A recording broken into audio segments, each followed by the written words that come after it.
Bab 86.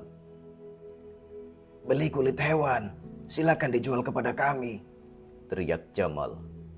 Jamal yang sudah mencukur janggutnya bukan hanya tidak terlihat garang lagi, kini wajahnya yang bulat justru terlihat agak lucu. Dia menyamar sebagai pedagang. Meskipun terus berteriak, tatapannya yang jahat terus memindai ke sekeliling. Di belakangnya terlihat dua bawahan yang mengangkat keranjang. Bagian atas keranjang itu ditutup dengan kulit hewan, sedangkan bagian dalamnya terdapat kapak dan pisau yang disembunyikan. Meskipun sikap Jamal sangat sembrono, dia selalu mengusahakan yang terbaik jika sudah membuat keputusan. Demi survei kali ini, Jamal telah membuat persiapan matang. Itu sebabnya dia menyamar menjadi pedagang yang menerima kulit hewan. Cara ini bukan hanya bisa menyembunyikan identitas mereka, tetapi juga memudahkan mereka mengobrol dengan penduduk desa. Asalkan memastikan target mereka ada di rumah, mereka bisa membawa orang untuk menghabisinya malam nanti. Ketika berpikir demikian, tiba-tiba terdengar sebuah suara yang familiar. "Ketua Jamal, rupanya kamu. Kenapa kamu mencukur janggutmu? Kami hampir nggak bisa mengenalimu." "Panca, Bara, Botak, Sipit, Akbar," ujar Jamal saat melihat kedelapan bawahannya yang mengenakan pakaian berwarna cerah dan tampak bersemangat bersedang berdiri di persimpangan. Jamal langsung murka. Dia berkata dengan geram, "Dasar bajingan, kalian sudah lupa dengan kerjaan kalian. Kenapa kalian gak mati saja setelah bermain begitu lama dengan wanita?" Kalau bukan karena mereka sedang berada di Dusun Darmadi, Jamal pasti sudah menghajar kedelapan bajingan ini sampai mati. "Bermain dengan wanita?" Panca langsung mengerti. Dia tergelak sebelum menjawab. "Ketua Jamal, apa yang kamu pikirkan? Kami gak cari wanita.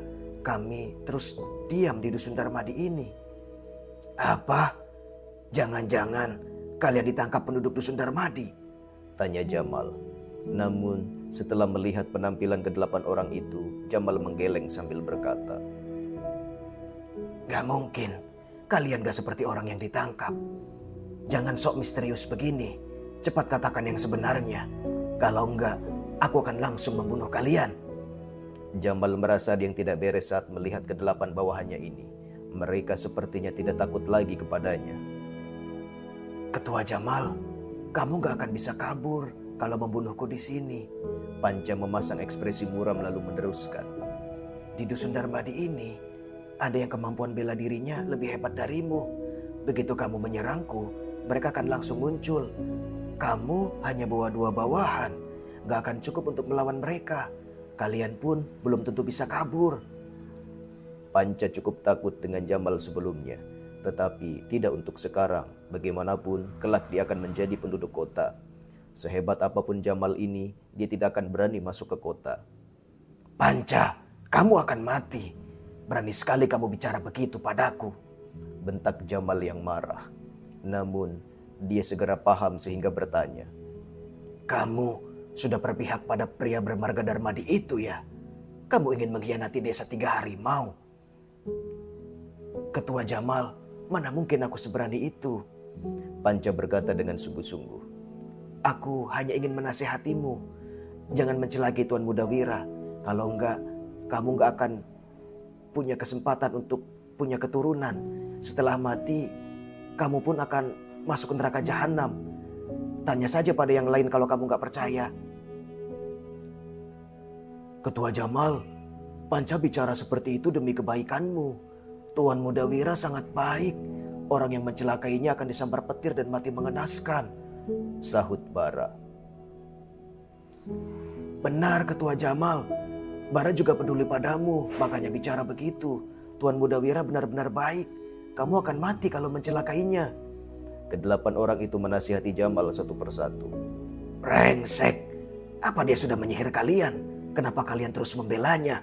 bentak Jamal saat melihat para bawahan ini menentangnya. Rasanya dia ingin sekali mencabik-cabik dan menguliti Wira sekarang juga. "Kami bukan membela Tuan Mudawira. Semua ini demi kebaikanmu sendiri," seru Panca dengan emosional. Kemudian dia menceritakan hal yang terjadi pada Gavin dan saudaranya. Mana mungkin ada orang seperti itu di dunia ini. Pencuri ingin mencelakainya, tapi dia melepaskan setelah menangkapnya. Dia bahkan mengobati pencuri itu dan menerimanya sebagai bawahan. Sahut Jamal yang kebingungan. Ketua Jamal, aku tahu kamu gak percaya. Aku juga merasa seperti sedang bermimpi, kata Bara. Kemudian dia mengeluarkan akte rumah dan berkata dengan heran. Aku dan Panca datang karena ditugaskan melakukan survei. Kak Gavin memberitahu Tuan Mudawira tentang ini, tapi dia malah gak menangkap kami. Dia bahkan membeli rumah kabupaten untuk kami, lalu mengajari kami berbisnis di kabupaten. Dia ingin kami menjadi orang kaya. Beli rumah? Serius? Tanya Jamal setelah tertegun sejenak. Setelah itu dia lanjut memaki. Dasar bodoh, orang berpendidikan seperti ini sangat licik. Dia beli rumah hanya untuk menipu kalian dan membuat preman desa 3 Harimau iri. Dia ingin kalian diam-diam membocorkan informasi desa kalian. Rumah ini hanya umpan supaya dia bisa mengulur waktu. Mana mungkin dia benar-benar mengajari kalian cara berbisnis. Jamal yang bisa menjabat sebagai ketua ketiga desa 3 Harimau tentu bukan orang bodoh. Ketua Jamal, Tuan Mudawira benar-benar gak bohong, seru seorang lagi. Bab 87. Botak yang kepalanya dibungkus dengan perban obat ikut bersuara. Tuan Mudawira benar-benar memberi kami resep rahasia bakso ikan. Dia juga membantu kami buka toko. Bisnis kami sudah jalan 3 hari dan pelanggannya makin ramai. Hari ini keuntungan kami mencapai 10.000 gabak. Kalau dikurangi dengan modal, total pendapatan bersih kami adalah 4.000 gabak. Setelah dibagi rata, kami berdelapan bisa mendapat 500 gabak per hari. Selain itu, Tuan Mudawira bahkan memberiku uang untuk mengobati infeksi jamur di kepalaku ini. Lanjut Botak. Mendengar ini, orang lainnya pun ikut mengangkat kepala dengan bangga. Awalnya, mereka juga mengira Wira hanya memanfaatkan mereka untuk mengulur waktu. Namun, Wira malah mengajari mereka cara membuat bakso ikan, juga mencarikan toko di kabupaten untuk mereka. Dia juga membantu mereka berdelapan membuat surat perjanjian. Mereka sama-sama bekerja dan keuntungan pun dibagi rata. Kedai bakso ikan ini telah dibuka selama 3 hari. Setiap hari bisnis mereka makin baik sehingga uang yang dihasilkan pun semakin banyak. Mereka yakin akan segera bisa pindah ke kota dan menikah. Impian untuk menjadi kaya pun akan segera terrealisasikan. Itu sebabnya siapapun yang ingin mencelakai Wira sama saja dengan mencari masalah dengan mereka. Mereka tidak akan membiarkan siapapun menyakiti Wira. Kedua preman yang berdiri di belakang Jamal seketika terkejut. Mereka merasa sangat iri setelah mendengarnya. Untuk apa merampok lagi kalau bisa menghasilkan 500 gabak per hari? Rasanya mereka ingin sekali pergi mencari Wira sekarang juga. Untuk apa kalian beritahu aku soal ini? Kalian ingin aku ikut jual bakso ikan juga? Tanya Jamal. Dilihat dari ekspresi mereka, dia tahu bahwa kedelapan bawahannya ini tidak berbohong. Hal ini pun menyebabkan Jamal naik pitam. Kemampuan bela diri Ketua Jamal sangat hebat. Gak cocok kalau jualan bakso ikan bersama kami. Kemudian Panca menyeringai sambil menambahkan. Tuan Mudawira ingin mengobrol denganmu. Dia sudah menunggumu di hutan belakang desa.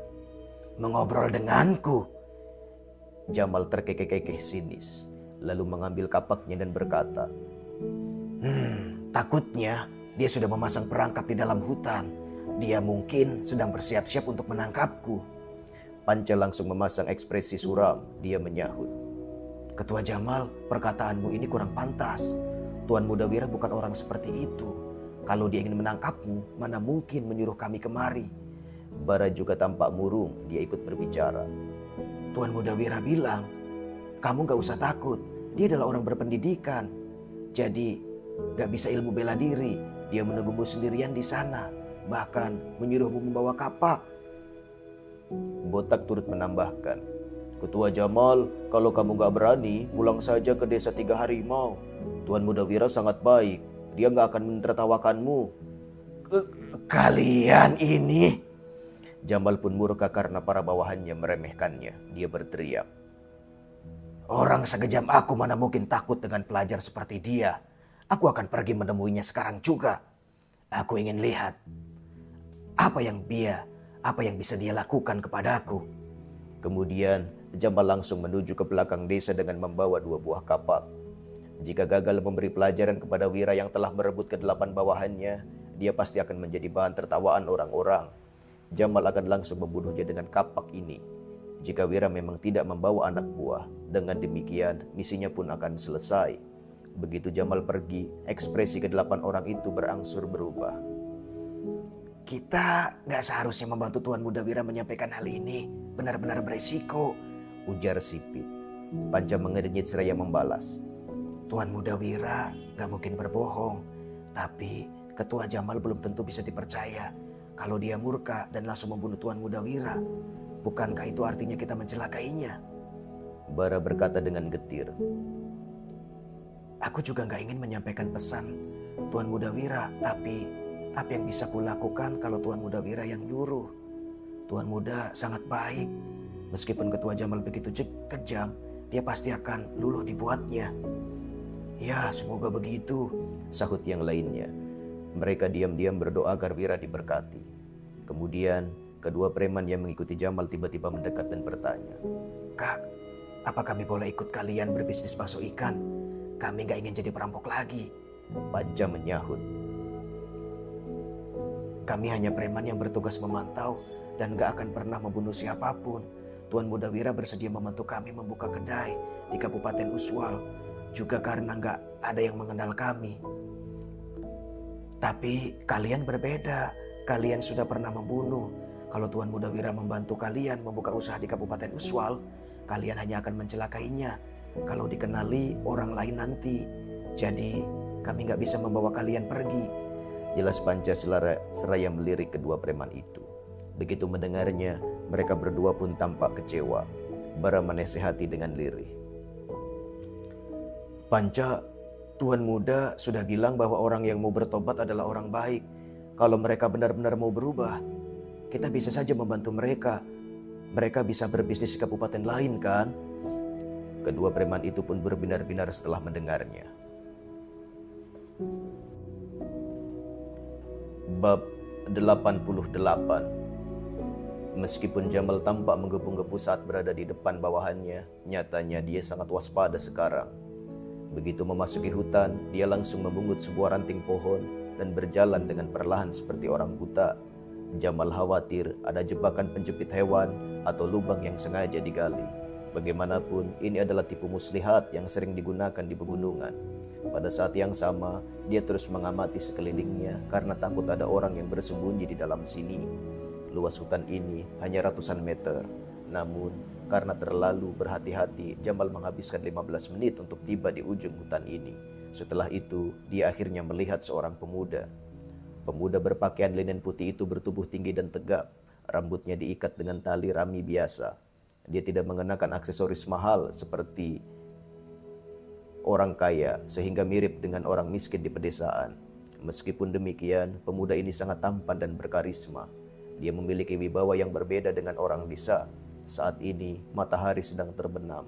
Cahaya matahari menyinari wajahnya, membuatnya seolah-olah dilapisi cahaya emas.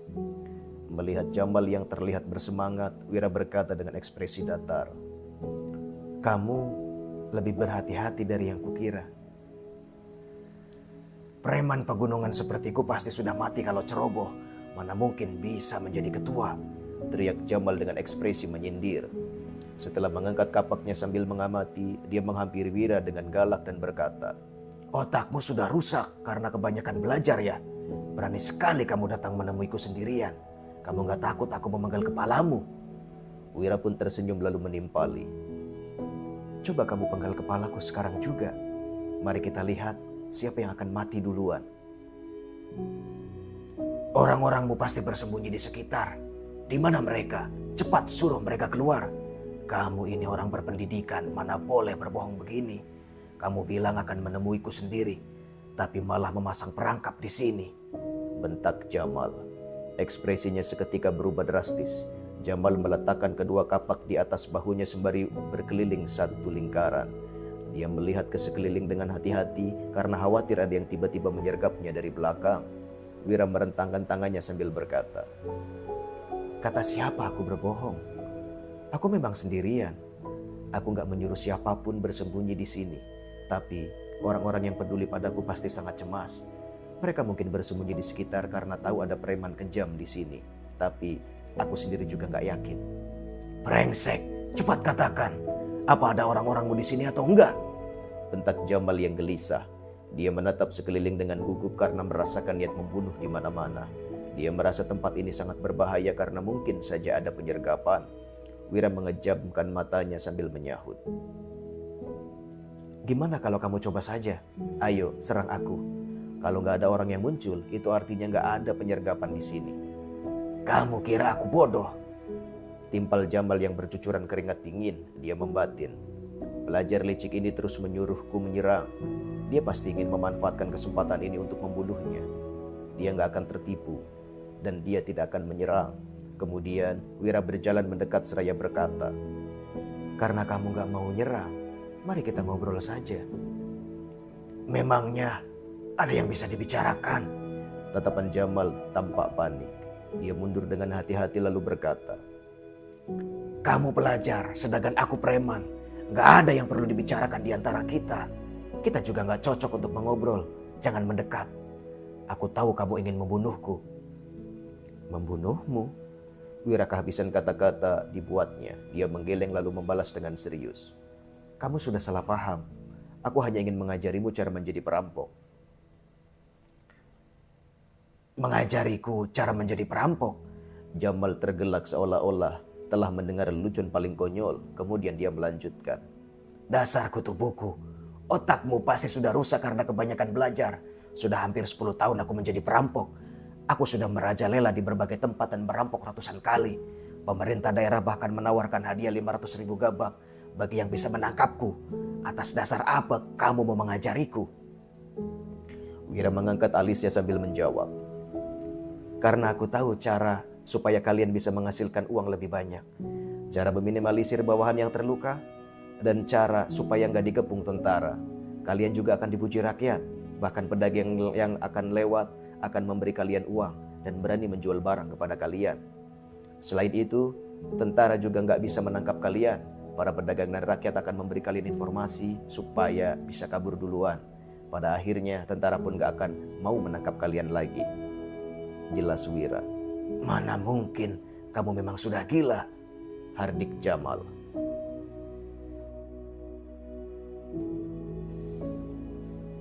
Bab 89. Ekspresi Jamal terlihat seperti sedang menatap seorang idiot. Jika para bandit ini ingin menghasilkan banyak uang, mereka tentu harus merampok dan membunuh lebih banyak. Bagaimana mungkin tidak ada korban saat melakukan perampokan? Setiap ada yang mati, petugas pemerintah pun akan datang untuk menangkap mereka. Selain itu, sudah syukur jika rakyat setempat tidak menjadi mata-mata pemerintah. Mereka tidak mungkin bersedia membocorkan informasi untuk para bandit. Adapun para pedagang, mereka sudah pasti akan menghindar. Mana mungkin mereka berinisiatif memberi uang atau memberi informasi. Bocah ini bahkan mengatakan tentara tidak akan mengepung mereka. Benar-benar mimpi di siang bolong. Para tentara itu tidak akan punya prestasi jika tidak menangkap penjahat seperti mereka. Itu sebabnya Jamal yakin Wira sudah gila karena kebanyakan belajar. Jika tidak, mana mungkin dia bicara seperti itu. Wira berdengkus ringan lalu berkata, Gak ada yang mustahil di dunia ini. Kamu rasa gak bisa karena wawasanmu terlalu sempit. Kamu hanya gak pernah melihat hal-hal seperti itu. Jamal mengernyit sambil bertanya, Apa yang ingin kamu katakan? Wira membalas dengan serius. Biar kutanya dulu. Kenapa para tentara itu ingin menangkap kalian? Jamal mengerlingkan matanya lalu menjawab, Tentu karena kami merampok dan membunuh orang. Wira bertanya lagi, Lalu, kenapa pedagang menghindar dari kalian dan gak berani berbisnis dengan kalian? Jamal kembali mengernyit seraya menjawab, Omong kosong macam apa ini? Tentu karena kami merampok mereka. Jadi, kenapa rakyat membenci kalian? Tanya Wira. Apa kamu bisa berhenti mengajukan pertanyaan begini? Anak kecil saja tahu jawabannya. Bentak Jamal. Kemudian dia melanjutkan. Kami mencuri pangan rakyat. Mereka tentu membenci kami. Wira mendengkus dingin lalu berujar. Anak kecil saja tahu kalian dibenci karena membunuh dan merampok. Kalau begitu, kalian tinggal berhenti melakukannya saja. Jamal menggertakkan giginya sembari bertanya. Kami ini bandit. Kalau nggak membunuh dan merampok, dari mana kami bisa dapat uang? Wira memicingkan matanya dan menjawab. Kalian tinggal menyuruh para pedagang yang lewat itu menyerahkan uang. Jamal seketika murka, dia berteriak. Itu sama saja dengan merampok. Uang yang kumaksud bukan hasil merampok. Kalian selalu ingin merampok semua barang para pedagang. Wajar saja kalau mereka melawan. Setelah terjadi perkelahian, pasti ada orang yang mati. Kalau harga barang-barang di kereta mereka bernilai 10.000 gabak, kalian tinggal minta 100 gabak dan menjamin mereka akan sampai ke tempat tujuan dengan selamat. Apa mereka masih akan melawan kalau seperti ini?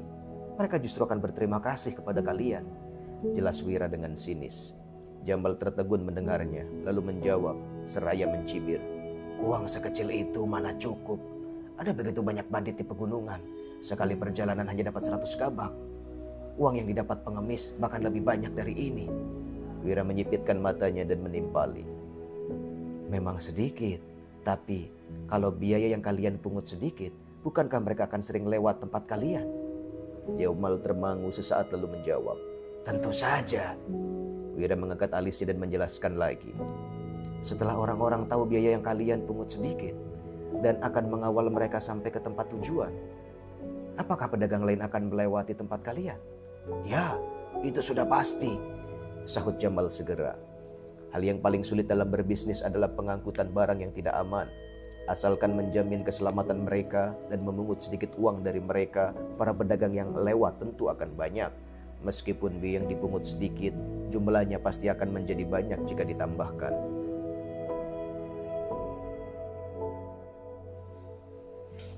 Bab 90. Dengan begini, mereka tidak perlu membunuh lagi untuk mendapatkan uang. Jumlah korban pun akan berkurang. Para pedagang yang lewat juga tidak perlu menyewa terlalu banyak pengawal lagi sehingga bisa menghemat banyak uang. Kalau begitu, mereka pasti akan membayar dengan senang hati. Hebat sekali. Orang berpendidikan memang cerdas. Cara ini bisa membuat para pedagang berinisiatif membayar. Bahkan tidak perlu merampok dan membunuh lagi. Mereka bisa menghasilkan uang tanpa menggunakan kekerasan. Kalian tinggal mengatur tempat pemungutan nanti. Cukup beberapa preman yang berjaga di sana, ujar Wira. Kemudian dia menambahkan. Anggota kalian juga bisa membuka kedai atau penginapan untuk para pedagang dan pejalan kaki. Kalau kalian gak bisa, suruh para pedagang itu yang buka juga boleh. Kalian pungut saja biayanya untuk melindungi bisnis mereka. Dengan begini, penghasilan kalian akan bertambah lagi kan? Dengan pendapatan ini, apa kalian masih menginginkan pangan para rakyat? Setelah berhenti memungut tarif jalan dari mereka, mana mungkin mereka memanggil kalian perampok lagi? Kelak, kalian pun akan menjadi pahlawan. Mereka pasti akan membocorkan informasi kepada kalian kalau terjadi sesuatu. Lanjut Wira. Benar sekali. Jamal mengangguk tanpa henti. Dia mengacukan jempolnya kepada Wira lalu memuji. Tuan, kamu pintar sekali. Kami pasti akan menghasilkan uang kalau menuruti perkataanmu. Tapi gimana supaya pemerintah berhenti memburu kami? Wira terkekeh-kekeh lalu menjawab. Ya, asalkan kalian mengatur tempat pemungutan dengan baik, pemerintah gak akan memburu kalian lagi. Setelah mendengarnya, Jamal tertegun sejenak. Tiba-tiba dia menangkupkan tangan seraya berkata, Aku sudah mengerti. Terima kasih atas bimbingan Tuan. Apabila ingin mengatur pos pemungutan dan menjamin keselamatan para pedagang, mereka tentu harus menaklukkan para bandit di pegunungan dulu. Tindakan ini sama saja dengan membantu pemerintah menjaga keamanan dan ketertiban rakyat. Mana mungkin mereka tidak senang melihatnya. Jika pemerintah menekan mereka, jalur perdagangan akan terhambat dan para bandit akan merajalela kembali. Pemerintah tidaklah bodoh. Mereka pasti akan berupaya, berpura-pura tidak tahu dan tidak berani mencegah. Kamu cukup cerdas. Kalau begitu, aku akan memberimu sedikit bimbingan lagi. Wira tiba-tiba menjadi tertarik sehingga menambahkan. Jangan hanya terpaku pada Kabupaten Uswal yang kecil ini. Kalian harus memperluas bisnis kalian sampai ke kota pusat pemerintahan Jagabu, Provinsi Jawali, bahkan seluruh kerajaan Naula dan seluruh dunia. Begitu mendengar kata seluruh dunia, Jamal langsung dipenuhi semangat. Dia memberi hormat sembari berkata, Tolong Tuan, memberiku bimbingan lagi. Wira menyahut, Mulai dari kota pusat pemerintahan Jagabu dulu. Cari para bandit yang cerdas.